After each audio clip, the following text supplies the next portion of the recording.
What do teeth taste like? We should ask Drew. He did put teeth in his mouth and like clackled them around with his teeth that were still in his mouth.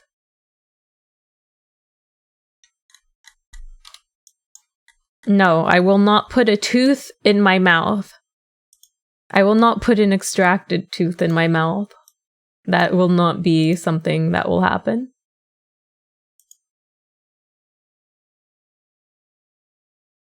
Okay.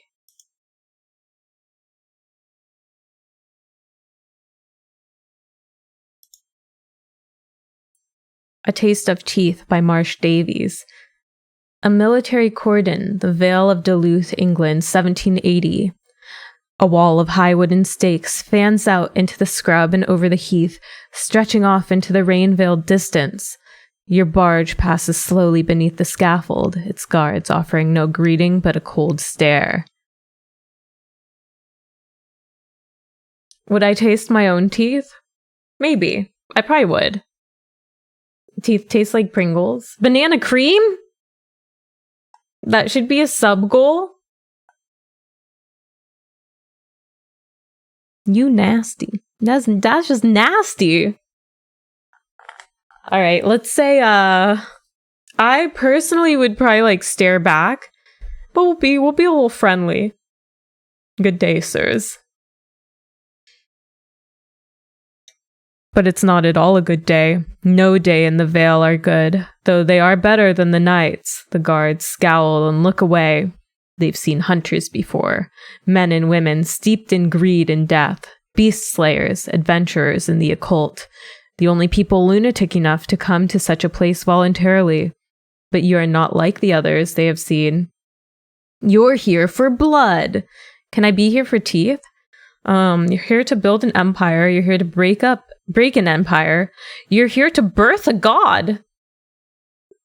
Is that what happens when your tooth is extracted? You birth a god? You know what? We're gonna birth a god. What do dentist office do with pulled teeth? They throw them in the trash. I've literally seen teeth taken and thrown into the trash, and I'm like, if I put on a glove and pull out this tooth, are my coworkers gonna judge me?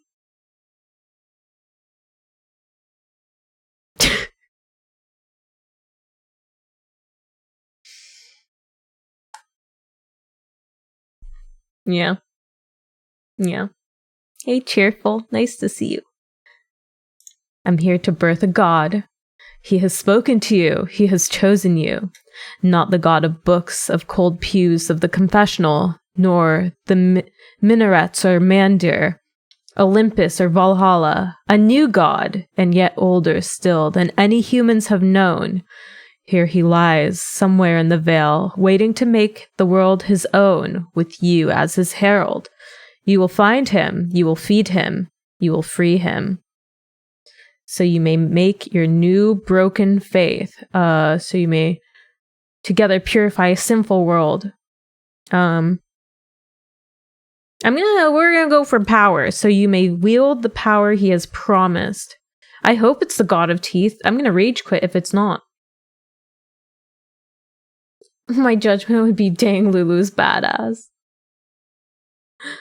Have fun with the Lakers game. Beyond the cordon, you're late, says Captain DeBone, curtly as he inspects your papers. You're late, and that means I'm late. Apologies with the least superficial sincerity. Apologies without even superficial sincerity. Say nothing. We're gonna be stoic. We're gonna say nothing.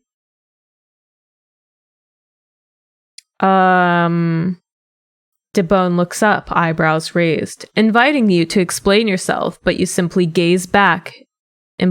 Is that implacable? Implaceable? I think I'm butchering that. My voice is so creepy. Why? Christ, DeBone mutters to himself. Where do they find new people? Well, no matter. My dinner can hardly get any colder now, so suppose I might as well escort you to the rest of the way to Gatlock myself. escort you the rest of the way to Gatlock myself. Oh, sorry, I think I read that wrong. What fun. We'll have such a good chat. The captain points at one of the two soldiers manning the barge. You, out. Hey, Ford, it's nice to see you. As the bone settles onto a bench, you catch the departing soldier mouth something silently As the bone settles onto a bench, you catch the departing soldier mouth something silently at his colleague, who shrugs. Are you going to use that pole, Corporal Gonable, or will you get us to Gatlock by wishful thinking alone? Yes, sir. Sorry, sir, Gonable replies and levers the barge into motion. What kind of name is Gonable? The black water of the canal stretches on into the gathering dusk, DeBone tapping his scabbard impatiently as the barge is pulled along. Whistle a jolly tune. Yeah, let's go. As the boat slides on in the settling dark, you begin to whistle a jaunty tune you heard from a fiddler near Carlisle. Its shrill and repetitive refrain cuts through the damp night air. DeBone endures several choruses before suggesting you enjoy the final stretch in companionable silence. Eventually, a light can be seen through the darkness, growing and growing above the black ferns of the canal embankment, until it's revealed as a massive work site, braziers lit and hung high to allow labor to continue late into the night. The ash yards, says DeBone. You know what? We're just gonna play where we don't say a word to DeBone. He wanted me to not sing, so I'm gonna stay quiet. Pops, I hope you have a good rest.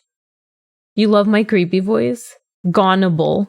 What kind of name is Gonable? A DeBone makes sense, teeth, bones, two different things, but kind of in the same frame. What is Gonable? Implacable? Okay. So they use that word on purpose, implacable, because plaque on teeth. I see what they're doing. Tricksy hobbitses. I come from a long line of Gonables.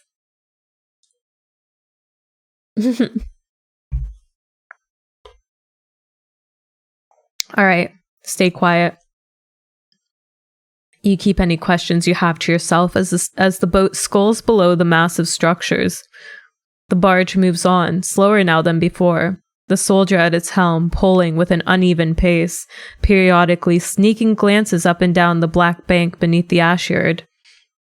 Expectant, perhaps fearful, something is amiss.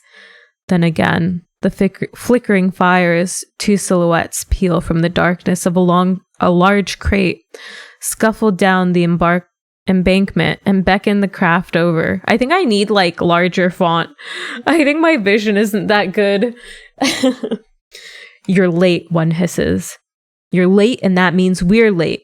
Seth will be fuming, so you better have the goods. What's the meaning of this? Says Captain DeBone, getting to his feet, then promptly falling to his knees when Corporal Gonable stabs him in the back. Sorry, Captain DeBone, sir, Gonable says as DeBone slumps over. You weren't meant to see this. Then, meeting your stare, and you didn't see anything at all if you know what's best for you. I'm gonna, should I shrug or should I fight?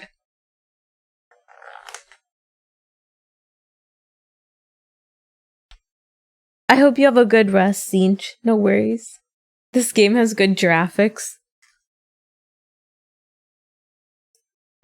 Gonable, anagram for ignoble, not honorable, and character or purpose. Ah, so it makes sense that Gonable stabs DeBone in the back. Gonables are lovers, not fighters. Take him out. Alright, we're gonna draw blade. You draw your blade. Well, says one of the men on the embankment. That's a silly bloody move, isn't it? Corporal Gonable takes 2 nimble steps forward and lunges with his blade. He is skilled, but you are simply better. And you parry with such speed and ferocity that he reels wildly into a stack of cargo, his weapon spinning off, engulfed by the darkness with a splash. End him or negotiate. Do we mercy or no mercy? Hey, Sharky, nice to see you. End him. Oh my god, you guys want blood. Is this a choose your own adventure? I don't know. It's called what's the game called? A Taste of Teeth? No mercy. End him. The arc of your sword blazes in the reflected light of the ashyard fires, and the man's head falls from his shoulders, landing on the deck of the barge with a heavy clonk. Oh shit, says one of the men on the embankment. The other is shakily readying a pistol. End them, or suggest they flee!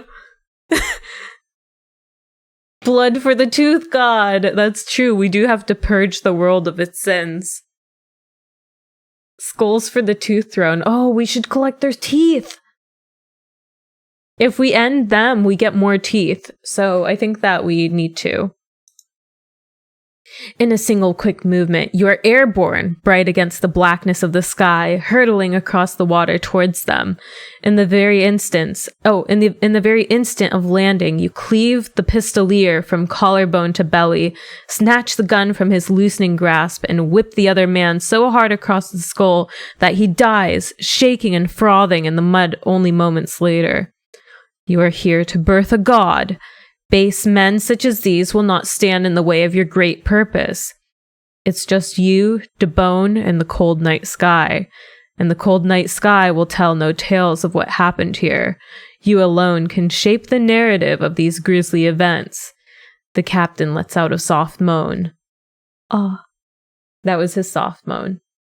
Tend to the man or pitch him into the water. Do we kill the captain too? Do we kill Debone? Or do we help him? Kill? Don't we need some people who are gonna follow our religion? Kill them all?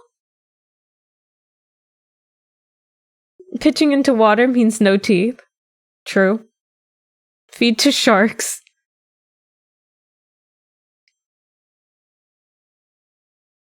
It's our tribute to the Kraken. Ah, I'm so conflicted. I want a devout follower. If we save his life, he'll be a devout follower, right? God of teeth need no followers, only more teeth. Fair? Fair? I'm gonna keep him. I'm gonna keep him. Let's see if he'll be useful. In the darkness, it is hard to assess the extent of his wound, much less perform any extensive physic. His best chance for survival is in Gatlock, and the barge remains the only means of getting there in haste.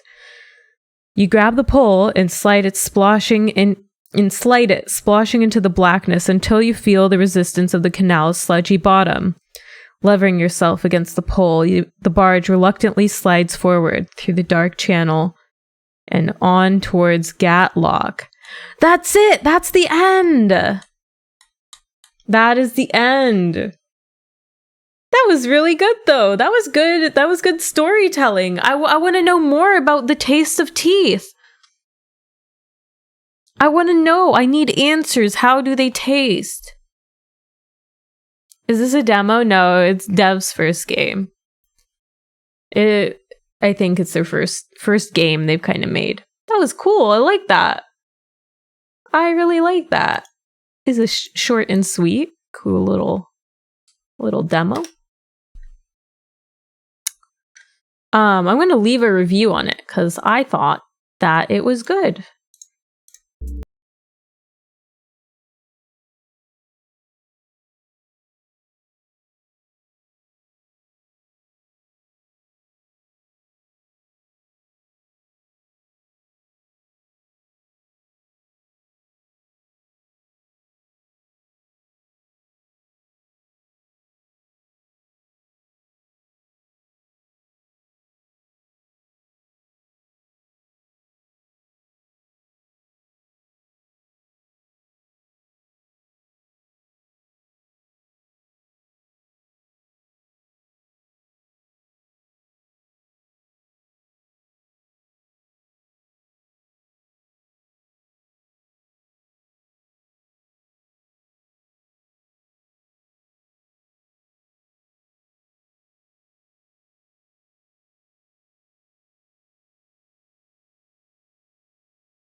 think I want to put on some like ominous music though. Wait, let's search. DMCA free ominous music. Okay. Hydrate. Oh, we'll play this.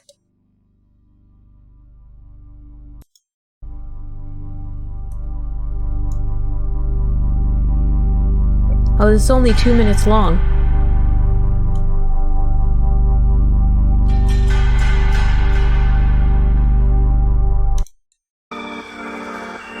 Here, we'll play haunted and lo-fi music. Alright. So, let's restart.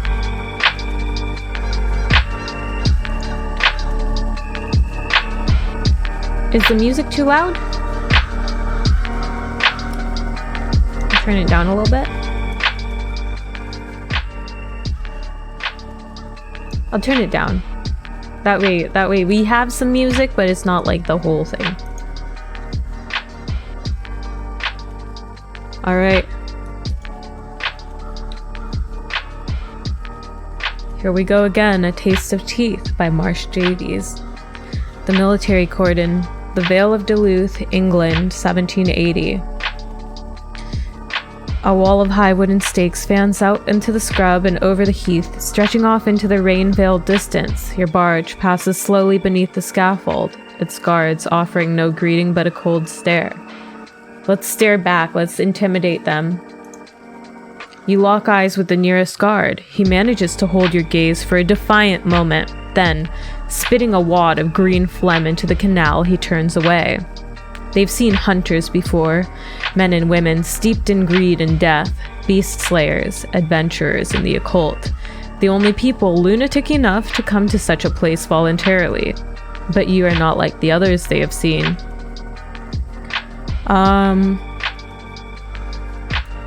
Why don't we say we're here to break an empire? Oh, is there a game like that? That's kind of cool.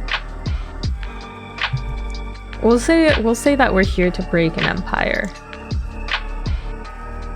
You're here to break an empire.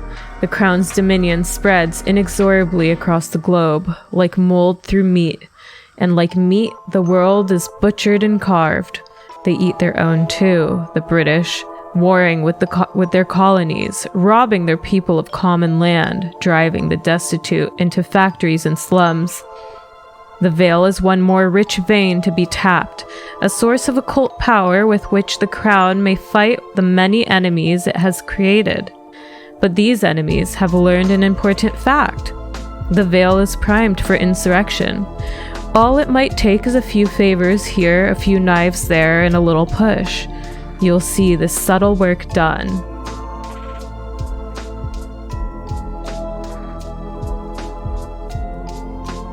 To liberate the British people of tyrants, to aid the cause of American independence, to shake loose Britain's grip on India, to leave the great nation of France with one less rival. You know what? We're gonna help India. USA? Huh, what? No. We're gonna help India. To shake loose Britain's grip on India. Beyond the cordon. You're late, says Captain DeBone curtly as he inspects your papers. You're late, and that means I'm late. We're gonna be a jerk. Apologize without even superficial sincerity.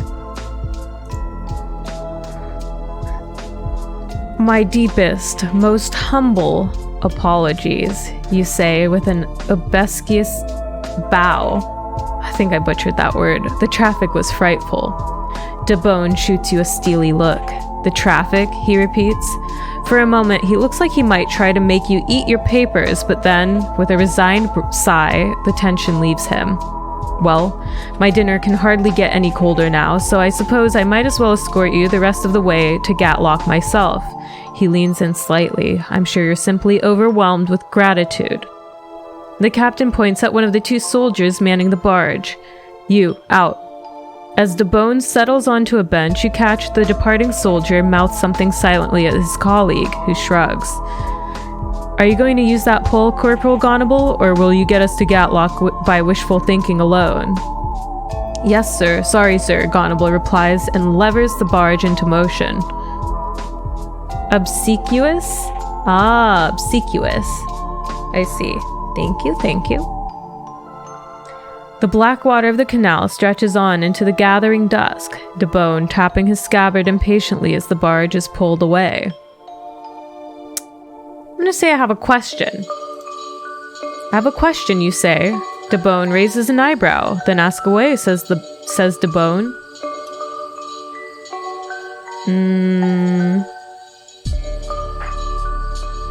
Ask something facetious. No.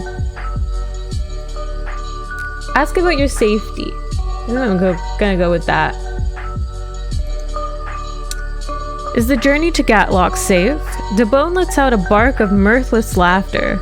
Oh no, not in the least, he says. You're safer in this part of the Vale than any other, of course, but still. Should you see anything out there in the darkness with those hunter eyes of yours, please say, and quickly. Ask about DeBone himself. You, sir, tell me of yourself. DeBone looks surprised. I assure you, I am one of the least remarkable things in this place, but if you insist, I'm Captain DeBone. I've served in His Majesty's forces for 18 years, worked my way up from private, and I consider myself to have done well. I hail from Liverpool, originally. My father was a cobbler and an Irishman. I'm unmarried, though I hope to change that once I'm free of this place. Indeed, I intend to settle and put this aside. He lays a hand on the scabbard. I trust that exhausts your interest in me. That's the thing. Like, I usually read words in my head, but never say them aloud, and so sometimes I'm like, how do you actually say that word? Let's ask about the Vale.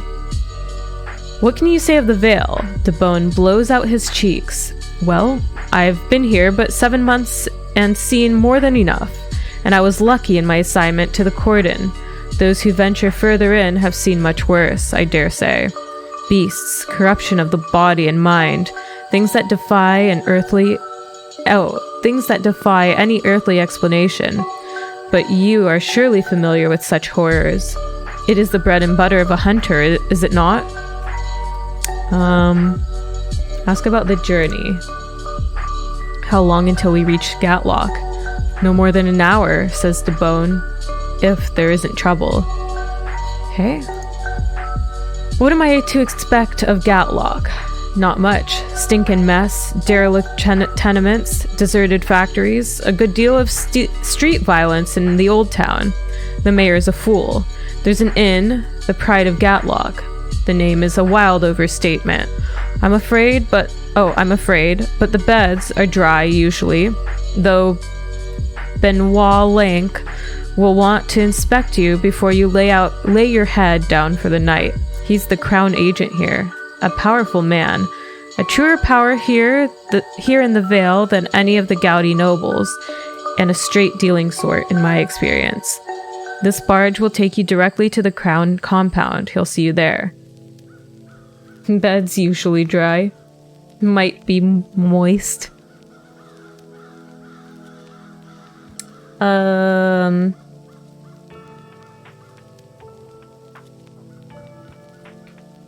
Hold on.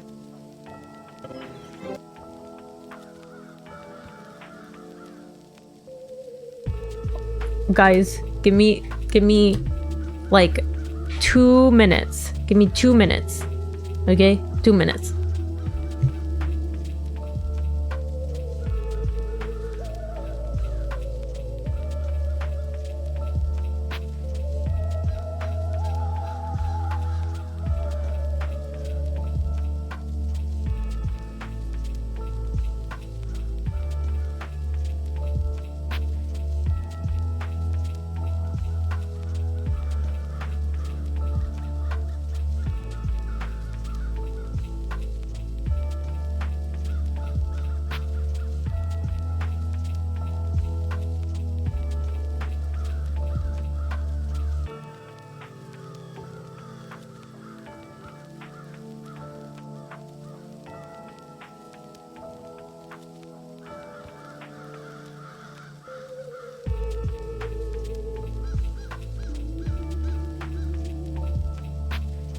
Okay, guys, sorry.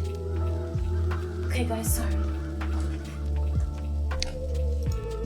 Josh is getting us pizza. Okay, sorry.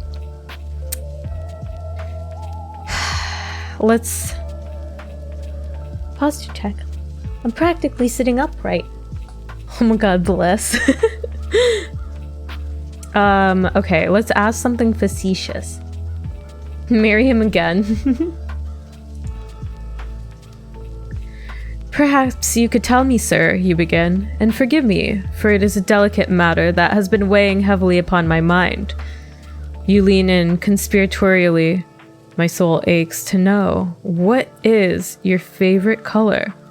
DeBone nods, registering your insolence, then simply sits back and eyes you coolly. Your kind, hunters. You're all touched in some way, no? It is clear he is done with the conversation. Eventually, a light can be seen through the darkness, growing and growing above the black ferns of the canal embankment, until it is revealed as a massive worksite, braziers lit and hung high to allow labor to continue late into the night. The ash yard, says DeBone. Ash yards? That's right. Where ash bricks are made. If you pass through Carlisle, you will have seen the fort made from the stuff. I don't pretend to understand the alchemy behind it, but it relates to the extraction of metal and metal salts particular to the hills of the Vale. The ash is a byproduct, but a useful one. The bricks are said to be nigh indestructible. Miss Guyarina Seth runs the yards. Guyarina? Gallerina? She is, DeBone pauses either for emphasis or out of diplomacy, formidable. The barge moves on, slower now than before, the soldier at its helm pulling with an uneven pace, periodically sneaking glances up and down the black bank beneath the ash yard, expectant, perhaps fearful. Something is amiss. Are they flirting? Maybe. Then, against the flickering fires, two silhouettes peel from the darkness of a large crate, scuffle down the embankment, and beckon the craft over. You're late, one hisses. You're late, and that means we're late. Seth will be fuming, so you better have the goods. What's the meaning of this, says Captain DeBone, getting to his feet.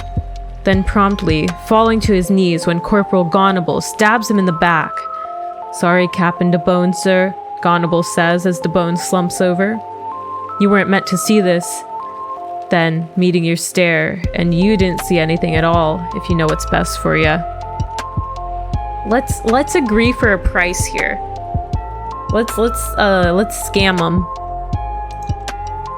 What's best for me tends to jingle. Gonable chuckles at your audacity, but weighs your words. My instinct says shank you and put you in the water, he says. But seeing as we already got ourselves one mess to clear up, come and see Miss Seth in a day or two. She'll make things right with you. Should I accede or should I demand payment now?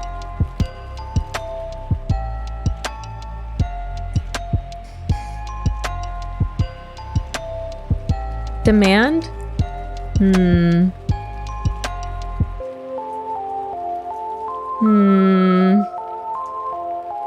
Hubby deployed. I feel like if we... Well, yeah, let's see how it goes. Let's demand payment now. I'm not anyone you want to owe. Payment now. Even in the dark, you can see the soldier's body tense, the grip on his blade tighten. All right, cuts in one of the men on the embankment. No need to make things more complicated. He pulls out a coin purse and tosses it into the barge. It lands at your feet. That's my bloody money, says Gonable. Yeah, and you've earned it too. If you hadn't brought your bloody boss along, you got complaints, take it up with Seth. Demand more or accept the payment? I think if we demand more, they won't have any more to give. I don't know.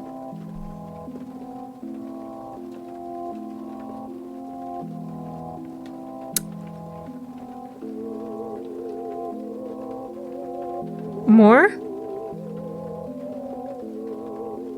All right. You prod the pouch with your toe. More.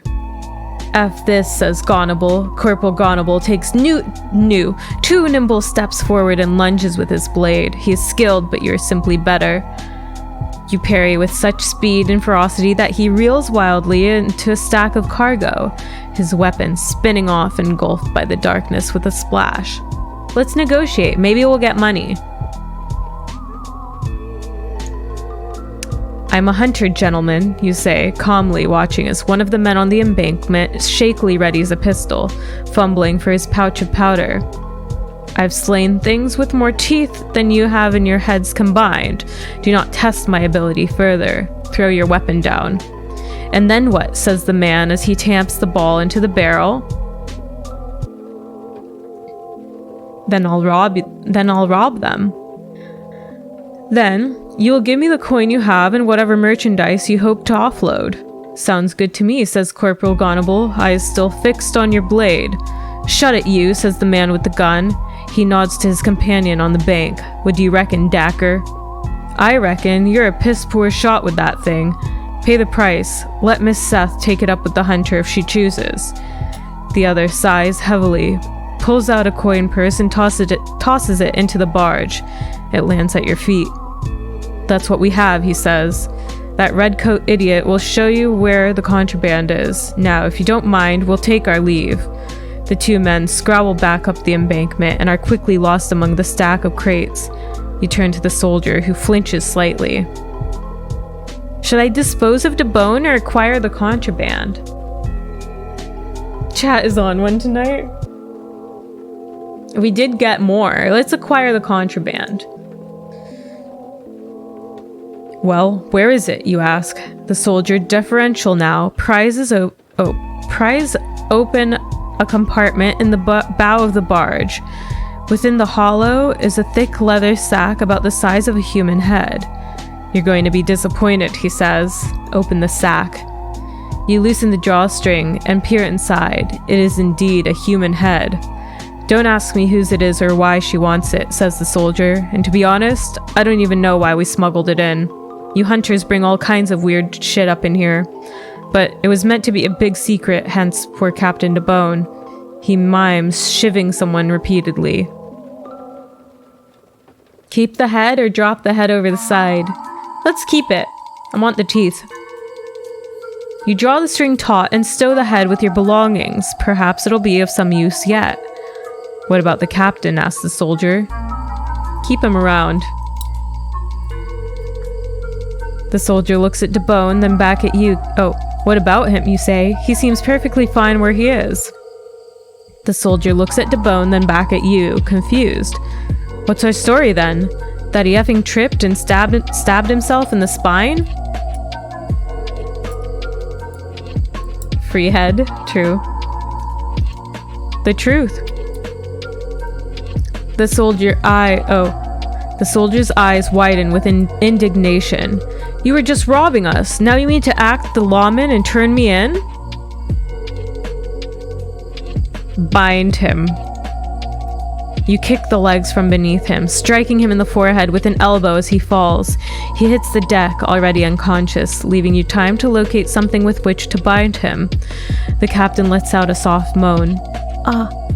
In the darkness, it is hard to assess the extent of his wound, much less perform any extensive physic. His best chance for survival is in Gatlock, and the barge remains the only means of getting there in haste. Grab the pole and slide it splashing into the blackness until you feel the resistance of the canal's sludgy bottom. Levering yourself against the pole, the barge reluctantly slides forward through the dark channel and towards Gatlock. That's the end. That's where it ends. That was good though. I really like that. That was a solid story. I wanna know more. I wanna read more. I want to read more. We got a head. Yeah. Interesting. All right. Yeah, I like that too, Jen. It's pretty cool. It's clearly the dev or the writer put a lot of thought into the world building and all of that. We're gonna rate this game 5 stars. Submit.